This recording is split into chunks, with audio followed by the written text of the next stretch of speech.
We're less than 24 hours away from the women's Final Four, and we're here to talk about it. This is our official preview of the Final Four. By now, you already know who I picked to win the national championship, and that hasn't changed. So if you want to turn the video off right now, don't, because I'm going to talk about why I feel the way I feel. I'm going to talk about both games. I'm going to talk about the ways in which South Carolina can actually get the job done. And I'll tell you what, that UCLA-Texas game ain't no joke. That game is no joke. That's going to be a war right there. But hey, both of these games could be real big time battles. You have all the number one seeds, and we're here to talk about it. Remember, tomorrow night we will be on live from pillar to post, bell to bell, from 7 o'clock through both games. So UConn, South Carolina, UCLA-Texas, we will be live. Please do join us. Let's have a good time. Let's chop it up. You know how I do. So let's talk about this. But before we do, remember, welcome back, everyone, to another edition of Her Game, Her Way Women's Basketball, powered by Come On Now, the podcast. I am your host, Rudy Rodriguez. So hit the like button and subscribe to the channel. Ring the bell and leave your comments. Of course, follow us on social media at Her Game, Her Way Women's Basketball. On Instagram, you can also hit us up on TikTok. Come On Now podcast. That's TikTok. Come On Now podcast. We're trying to build that one up too. So let's jump in on the preview for this game. The first game we will talk about is the UConn-South Carolina game. Currently, right now, UConn per ESPN is projected to is a 64.9% on the matchup predicted at 35.1%. UConn is a 6.5 point favorite. The over/under at 136.5. The money line is minus 305 for UConn, plus 245 for South Carolina. South Carolina is 35-3. UConn is 38-0. They are the defending national champions. Their winning streak now, I think, it's upwards of 50 now. I don't even know the exact number at this point. Let me take a look. It's 38 plus 6. That's 44. 5, 6, 7. No, that's the wrong side. 5, 6, 7, 8, 9, 10, 11, 12, 13, 14. So, 58 game winning streak we got going on right now. Their last loss was an 80-76 loss to Tennessee back on February 6th of last year. They've been chugging along, man. UConn has the best defense in the country, giving up just over 50 points per game. This is a team that's had only one game all season, played inside of 10 points, and that was an early season win. Game 5, to be exact, over Michigan, 72-69, a game that they led by 13 with 3 minutes left before Silas Swords went on a freaking rampage, hitting a whole bunch of three-point shots. Other than that, there hasn't been a close competitive game with UConn all season. I mean, their game against Notre Dame and their games against Notre Dame and North Carolina, they were, I guess, semi-competitive. They didn't get blown out of the building by halftime, but they were semi-competitive. That said, they did beat North Carolina by 21, and they beat Notre Dame by 18. Their other close games this year were against Louisville. They beat by 13, and they led by over 20 and by 20 at halftime. They beat Villanova by 14. They also beat Villanova by 49. So and then they beat Marquette by 15. And other than that, they do not have a game under 18 points. So they've been very, very dominant, to say the least. They're led by Sarah Strong, who was just named Naismith Player of the Year. She's averaging 18.6 points per game, 7.5 rebounds on almost 60% shooting, 85 from the line, 40% from three. AZ Fudd, first-team All-American, 17.5 points. I believe she was the most outstanding player last year in the tournament, in the Final Four. Pretty sure that was the case. 17.5 points, 45.5% from three, 49% from the field, 96% free throws. That's ridiculous. And then after that, it's a committee. It's a committee affair. Blanca Quinones is a freshman. She's playing about 20 minutes a game, just under 11 points per game, 54% from the field, 40% from three, 74 from the line. And then you have Ashley State, Ali Zybel, KK Arnold, Kaylee Heckle, Sarah Williams, all averaging over 6.8 points per game. This is a consummate team. Now, this is a team that can shoot the hell out of the ball. And they haven't shot the ball all that well. In fact, no one really has shot the ball all that well in the tournament so far. And Gino Auriemma has attributed that to changing the basketballs pretty much every game. So the basketballs are slippery, they're slick, they have no grip. And they are getting weird shoot around times and stuff like that. He was complaining that they had a 6 a.m. or something like that shoot around and then practice at 6 p.m. Then you also include media stuff. So they were being worn out in his opinion. But the basketballs do matter. When you're messing with the basketballs, that can definitely have an effect on shooting. And I mean, it was around the board. I mean, you saw some of the worst perimeter shooting that you've seen. I mean, the shooting from the perimeter in the Elite Eight was otherworldly bad. Let me go check to see. If you go look at Notre Dame versus UConn, Notre Dame was 4 of 12 from three. That wasn't horrific, but it wasn't good.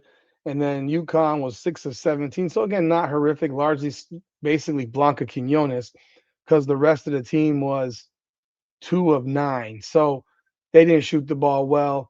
And in the other game of the night that day, Duke and UCLA, they were pretty awful. I remember that was really bad. Duke was 1 of 13 from three. UCLA was 2 of 14 from three. That's awful. And then you move into Monday night's games. Michigan was 2 of 15, and Texas won 77-41, but they were still 3 of 19 from three-point range. Jordan Lee herself individually was 0 of 8 and 2 of 17 from the field. I mean, think about this. Jordan Lee is a starting shooting guard. She was 2 of 17 from the field, had 4 points, 0 of 8 from three, and they won by 36. I mean, otherworldly bad.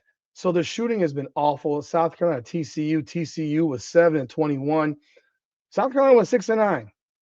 I mean, so they were the one outlier in the Elite Eight. And if you look back into the Sweet 16, the shooting was really bad there as well. UConn against North Carolina. UConn was 4 of 20. North Carolina was 4 of 22. Like, these teams then all of a sudden just become horrendous shooting teams. In UCLA's game against Minnesota, they were 4 of 16. Minnesota was 6 of 12, so that was not terrible on their part. Notre Dame and Vanderbilt. Notre Dame was 1 of 17 from three, and Vanderbilt was 5 of 18. Notre Dame won this game, shooting 1 of 17 from three. And then Duke and LSU. Duke was 7 of 26, and LSU was 3 of 8. And then you move into the next day on Saturday, and you had Kentucky and Texas, and Kentucky was 5 of 15, Texas 3 of 9. Oklahoma was 6 of 20. South Carolina has been shooting the ball pretty well, apparently, 10 of 14. So I guess they're the only ones that haven't been truly affected by the balls. Louisville 3 of 9, Michigan 11 of. I'm sorry, Louisville 3 of 14, Michigan 4 of 13. Did I misread this? No, I did not. They were 10 of 14. And then finally, Virginia TCU. Virginia was 8 of 18, and TCU was 7 of 18. So for the most part, the three-point shooting has been bad. Some of it average, but none of it has been what you'd say good. No one outside of South Carolina, surprisingly, no one has shot the ball exceptionally well from the perimeter. And that is an area for which UConn needs to do well. Like, we can go into the keys of the game. And the keys of the game are tempo to me and pace. The slower the game is played, the better it is for South Carolina. The faster the game is played, the better it is for UConn. They are elite defensively. I think the matchup with KK Arnold and Raven Johnson is going to be significant. And I've said before, and more so about KK Arnold keeping Raven Johnson out of the game offensively, because Raven Johnson is not known for putting up big numbers. You don't want her to have one of those days where she goes for 18 or 20 points. That would be a big problem for UConn potentially. Now, at the same time, I've said that the key to South Carolina's success would be that um, Denia Latson and why did my brain just fart? Joyce Edwards. I think it's critical that they have big games. And Medina Olcott has to be grabbing rebounds, getting putbacks, and South Carolina largely has to dominate on the glass. Like that's an absolute necessity. Look, UConn, they haven't lost in 58 games. Their 58 game winning streak is a 58 game winning streak. That is significant. And they don't know what it feels like to lose. And when you don't know what it feels like to lose, you believe you're going to win. There is no doubt that creeps into your mind. You don't have doubt. And Gino Auriemma is a master of creating urgency. So I don't think there's going to be any issue when it comes to them getting ready for this game and being prepared and ready to roll. One of the things that you'll see different, obviously, is that UConn did a lot with other people dribbling the ball up the floor because they didn't want, didn't want to have Hannah Hidalgo on the ball. And that was a real smart play by him because it kind of negated Hannah Hidalgo's effectiveness defensively, even though she's like a mouse or a rat that's going everywhere, like and all that shit. But at the same time, she wasn't able to be on the ball. And when she's on the ball, she's petrifying. She's able to strip people with ease. She's just so aggressive. And she didn't have that ability, those opportunities, because UConn largely took the ball up with anybody else who Hannah Hidalgo wasn't guarding. That will be different. You're going to see a lot more of the standard point guard taking the ball up the floor. Um, so it will create a difference in how their offense runs. I expect to see a lot of Sarah Strong early on. She just won the Naismith Player of the Year. You wonder about pressure and the feelings of that, and how she's going to react to it. It's a big honor. She was, but she's an unstoppable force in this game. I think the matchup with her and Joyce Edwards is gonna be mega because they're probably gonna be guarding each other most of the game. I can't imagine Medina Olcott guarding Sarah Strong. If she does, I think she'll get cooked. The Medina Olcott Sarah Williams matchup is interesting as well. And the reason being is Sarah Williams has largely been ineffective this season. She hasn't had the success. So playing against somebody of her size and probably speed, you wonder if you're going to see more of her involved in the action, you know, because you can't have her catching the ball 22 feet from the rim because Medina Olcott's not going to come out and guard that. She's going to be like, yo, shoot. If you want to shoot a 22 footer, by all means, go shoot it. So I do think you're going to see a difference there.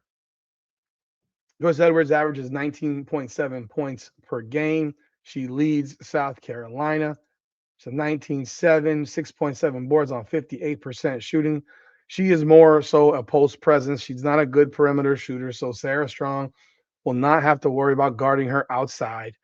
Denia Latson is averaging 14.4. Medina Olcott's at 13.2 and 10.8 rebounds.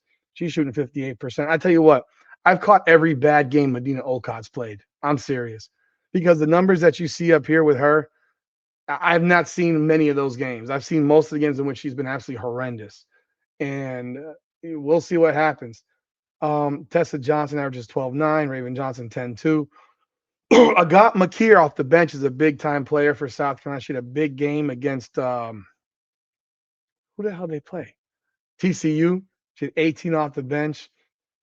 I don't know that you're going to see a lot of Alicia Turnabees. I don't know that you're going to see a ton of you're going to get Maddie McDaniel somewhat, but I don't think they're going to go too deep onto the bench. I think they might go 3 players deep and go 8 with a rotation at 8 for South Carolina. But this game to me is very, very simple. It is Joyce Edwards and Denia Latson. Can they get theirs? Can they go off? If they can do that, we have a game.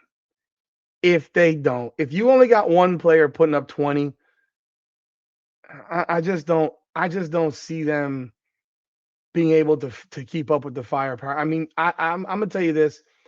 I expect AZ Fudd to have a big time performance today. Not today. Well, it is today now. Well, by the time this is published, it'll probably be tonight. I do expect a big time performance from AZ Fudd. Her last two games have been rather shit, and she's due for something good. She performed at a high level last year in the Final Four. I expect to see that type of performance from her in the Final Four. Blanca Quinones off the bench is going to be a critical piece because when she's out there, if Medina Olcott's on the floor, she's going to have to pull Medina Olcott away from the rim. And if she can do that by hitting a couple of perimeter shots, because she's a pretty good three-point shooter at 40%, if she can do that, then it changes what's underneath the rim and it opens up a lot. That's why I just think that UConn's too athletic and too fast. Off of the bench, you have a variety of options. You know, whether it's Kaylee Heckle at point, was it Ali Zeibel? You know, you have these players who can provide spark. Zeibel shoots 41% from three, Heckle 37% from three. And then you have the players that probably won't get very many minutes off of the bench. I expect them to be playing probably the similar 8-man rotation as South Carolina. But this again comes down to this two-person matchup. Sarah Strong, AZ Fudd against Joyce Edwards to Nia Latson. I know people will swear by Raven Johnson all day long. If Raven Johnson has a 20-point game, South Carolina's going to win. Putting it down. If Raven Johnson scores 20 points, South Carolina's going to win. I just don't see that happening. I just don't see it. If it happens and they lose, that would be flabbergasting to me. I gotta be real. If she was to put up a 20-point game, not 18, not 16, not 19, 20-point game. If she's to put up a 20-point game and South Carolina loses, I'd be shocked. Like that's because you're not expecting that kind of offense from Raven Johnson. Now, shooting from the perimeter, I think is going to be very, very important for UConn. They got to hit threes. They got to hit threes. They shoot 40% from three. They're an elite three-point shooting team. They've hit 322 three-pointers this year in 38 games. Like you do the math. You do the math. 322, about 38. You're talking about 8.5 threes per game. And they haven't done that in their last few games. So if they get back to their average, which means 24 to 27 points per game in a game from three-point range, it completely changes the dynamic. It changes everything for them because that allows them to, they're going to be on the move. They're going to be on the move, push, tempo. They average 88.8 points per game as a team. That's ridiculous. Look, South Carolina, they're no schmucks. You know, they average 86.3 points per game, but it's just a different brand of ball, you know, and I think everyone could agree it's just a different brand of basketball. That said, I like UConn. I've liked UConn all year. I said they'd go 40-0 when the season started. I stand on that. I do. We all thought, I mean, going into the SEC championship, we all expected it to be South Carolina against against UCLA in the Final Four potentially, or it would have been South Carolina versus UConn versus Texas in the Final Four, and South Carolina versus UCLA on the opposite side. But when Texas got the upset over South Carolina, that flip flopped, and now we're going to get a rematch of the national championship game now in the Final Four. Coaching wise, it's a stalemate. They're both great coaches. You know, Ariema and Don, they're both great coaches. Can't take anything away from them. Both tremendously successful. Both, they're always ready for the moment. But I mean, you can see last year there was a talent gap between these two teams. I don't think the talent gap is as large as it was last year, mostly because of the addition of Medina Olcott at center and the size, because I don't think Tanaya Laston has done anything near what people expected from her. Although I'm not shocked that her production has dropped so much. I'm not shocked because of who she's playing for. And I think that's part of the problem. I expect to see all these players, these starters, play 30 plus minutes unless there's foul trouble. I expect them to play a lot. I don't think AZ Fudd will come out of the game for Gino.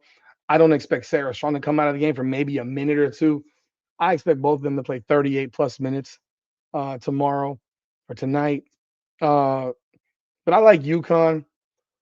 I've been saying UConn's going to blow everybody out. I mean, it depends on what your definition of a blowout is. I like UConn somewhere like 85, 70, something like that. 70 points on UConn's a lot of points.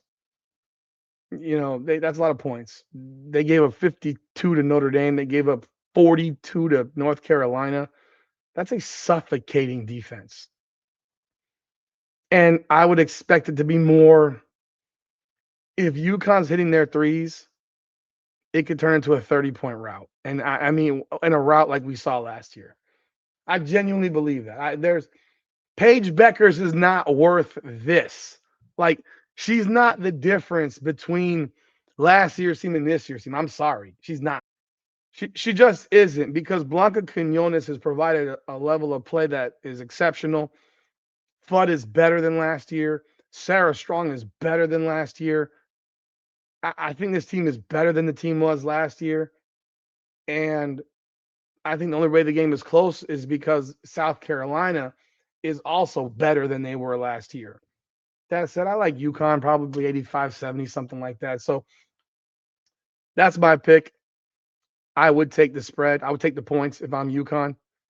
If I'm betting, I'm betting UConn plus 6 minus 6.5. I think they're going to cover the spread.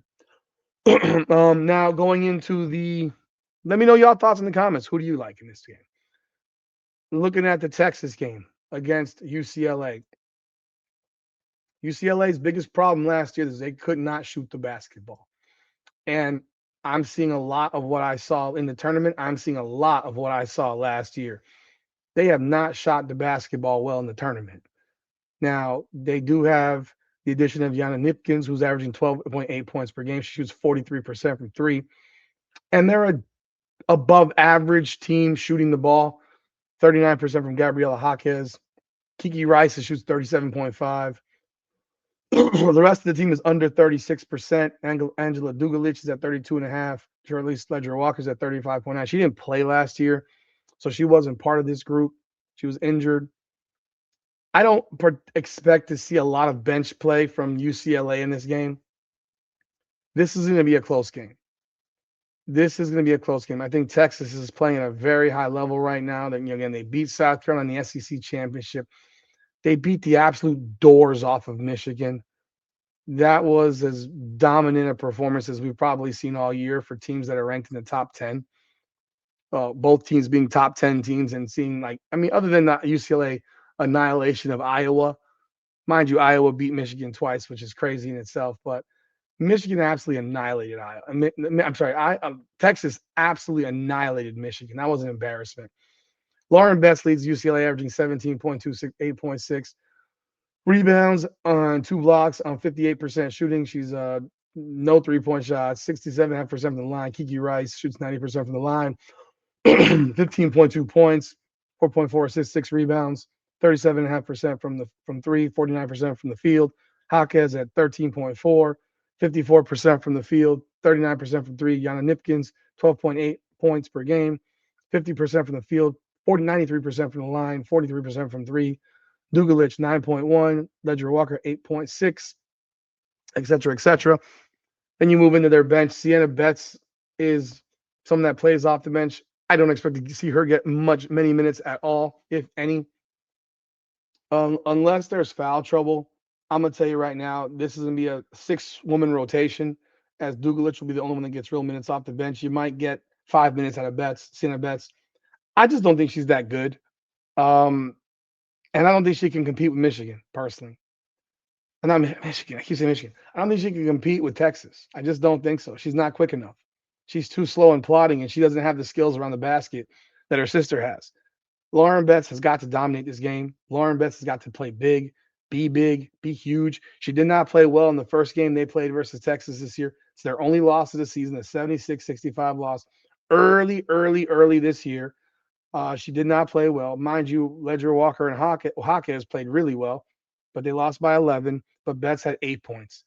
If Betts has 8 points, Texas wins again. It's very simple. If Betts has 8 points, Texas wins again. I expect to see a humongous dose of Lauren Betts, especially early on. You cannot play from behind if you're UCLA. If you play from behind and you're UCLA against Texas, you're going to get run out of the building. You're going to get run out of the building. If Texas gets an early lead like they did versus Michigan, they're going to beat the brakes off UCLA. It'll get into UCLA players' heads. They were here last year. They didn't start off well against UConn, and they got absolutely fucking demolished. They got fucking demolished. And the only player that played well in that game was Lauren Betts, and nobody else showed up. They could not make a jump shot. They could not do anything right. Without Lauren Betts, they'd have lost by 50. So you need to see UCLA play big, be big, use their size. Betts cannot get into foul trouble. She has to be very careful about that. If you can't make the play, let it go. Do not commit fouls early on. Let it go. Her value to the team on the court is completely. It's the most important thing for UCLA. If Lauren Betts gets into foul trouble, they're gonna have big problems. That's my opinion. They're gonna have big problems. You need more out of Kiki Rice. Like you need Kiki Rice. You need Hawkes to show up. You need Nipkins to hit threes. Nipkins, was brought here to hit threes. She better hit some damn threes because if she shoots like shit, that's a problem. This is what happened last year. They shot like trash in that game versus UConn. Now, looking from the other side at Texas, by the way, ESPN has this game. ESPN has this game as a 51.3% match predictor for UCLA to 48.7 for Texas. Mind you, Texas is a 1.5 point favorite according to DraftKings. Minus 135 money line. UCLA is a plus 114 on the money line. The over-under is 133.5. By the way, this is the second game of the night. Now, Texas, 35-3. They are humming along. They beat the hell out of Michigan. They beat the hell out of Kentucky. They beat the hell out of Oregon. They have annihilated every opponent in the tournament. They won the SEC championship. They smacked South Carolina then. They smacked Ole Miss. They have not lost since the 86-70 loss to Vanderbilt. So they're riding a 12-game winning streak. But they have been beaten. And they have been beaten by teams that are not better than them. Like Vanderbilt's not better than Texas. LSU is not better than Texas. Texas has these ways and times in which they just, I don't know, they get funky. The rebounding battle is going to be very important. The activity is going to be very important. They got out rebounded by LSU by 9 in their loss to LSU. LSU has no size. Like how did you get out rebounded by LSU? Well, I mean, and this is with Kyla Odakre having 16 rebounds. They still got out rebounded by 9. So them on the glass, they beat South Carolina. They lost at South Carolina in the regular season by 3 at South Carolina. In that game, they won the rebounding battle, but they turned the ball over 22 times. Mind you, South Carolina turned it over 20, but South Carolina went to the free throw line a whole lot more. And the game against UCLA, Rory Harmon went off. I don't anticipate seeing Rory Harmon go for 26 points again. Without looking, I'm going to have to guess that that's Rory Harmon's best game of the season scoring-wise. Against Vanderbilt, they shot the ball terribly from 2 and 3. They lost the rebounding battle, and Michaela Blakes went for 34 points. So, and looking at, for example, let me look at Rory Harmon in her game log. Rory Harmon's high game was 26 points against UCLA. Besides that game, Rory Harmon has not scored more than 16 points in a singular game all season, and that was a loss to South Carolina. She is an engine, and she's a pain in the ass defensively, and she will get steals, and she will pester the shit out of Charlize Ledger Walker handling the ball or Kiki Rice. But I'm telling you right now, Rory Harmon is not going to go for 26. Now, where do they make up the difference? They make up the difference from Jordan Lee. They make up the difference with Madison Booker, obviously, who's their leading scorer. Madison Booker is obviously their best player. She averages 19 3, 6.7 rebounds, while Harmon averages 6.3 assists and 2.8 steals. I expect this game, you're going to get Booker. I think Lee and Booker are obviously going to be very important. Oldacre, or they call it Oldacre. I don't know what it is. I mean, to me, it's Oldacre. But hey, looking at their players, I mean, Justice Carlton will be important. But I think, again, like anything else, you need your best players to play well. You need your best players to play well. They can't play poorly. I think he shortens the bench here too. Vic Schaefer. I think he shortens the bench.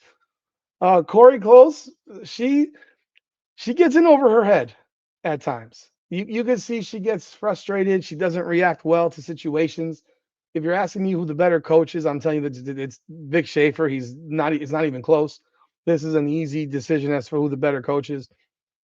You need Madison Booker, and you need Jordan Lee to go off. And Jordan Lee was 2 of 17 in the Elite Eight. 2 of 17. So expect her to have a better game than she had against Michigan.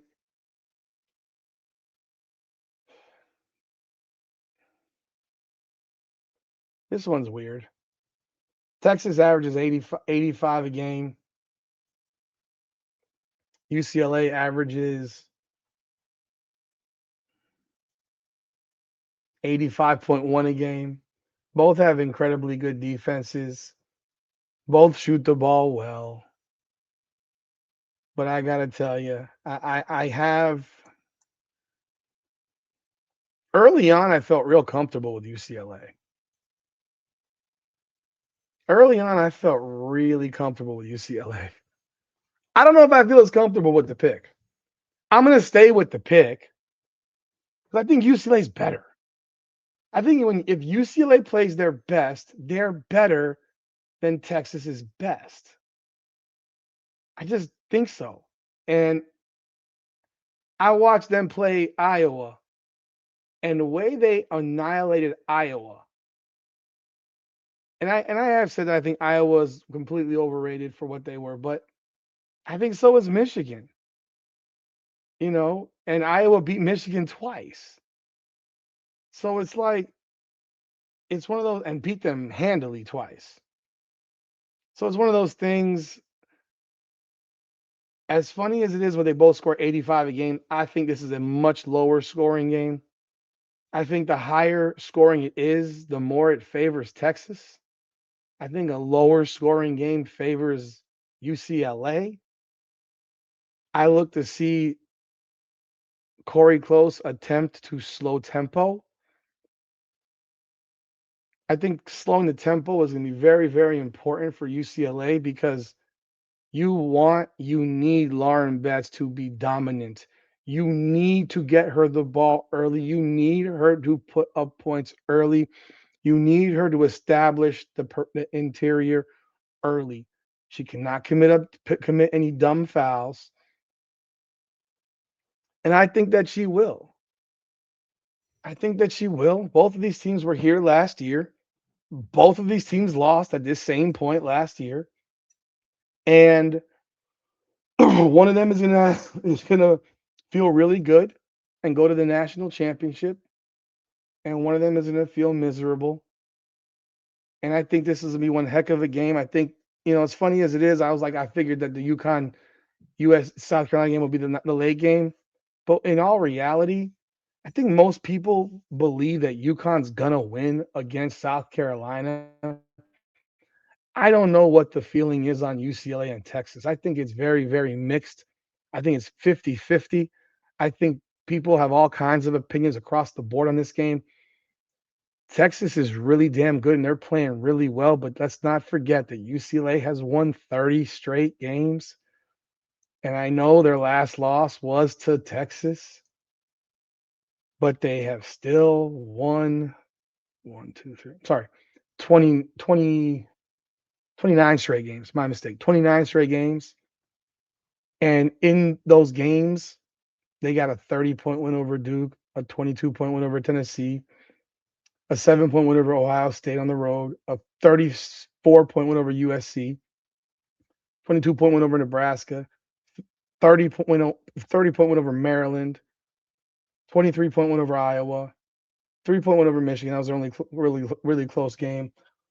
23-point win over Michigan State, 10-point win over Ohio State, and a 51-point win over Iowa, and a 12-point win over Duke, 24-point win over Minnesota. I mean, they've been whopping people too. You know, they don't play too many close games.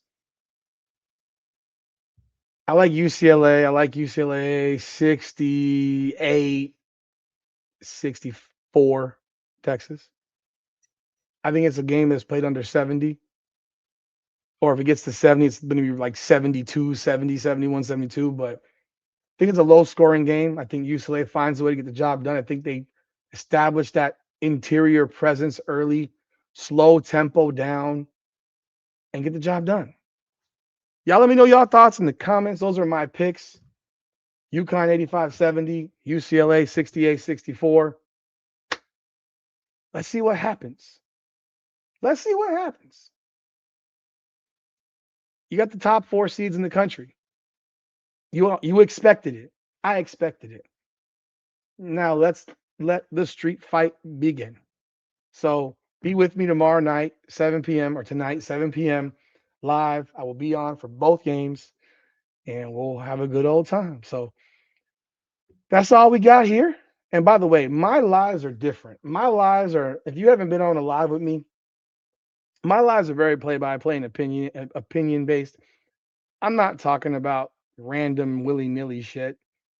I'm actually trying to bring you the game. So if you're used to certain styles and you've never been on with me for a live, my lives are very, very play-by-play, talking about the game type situations.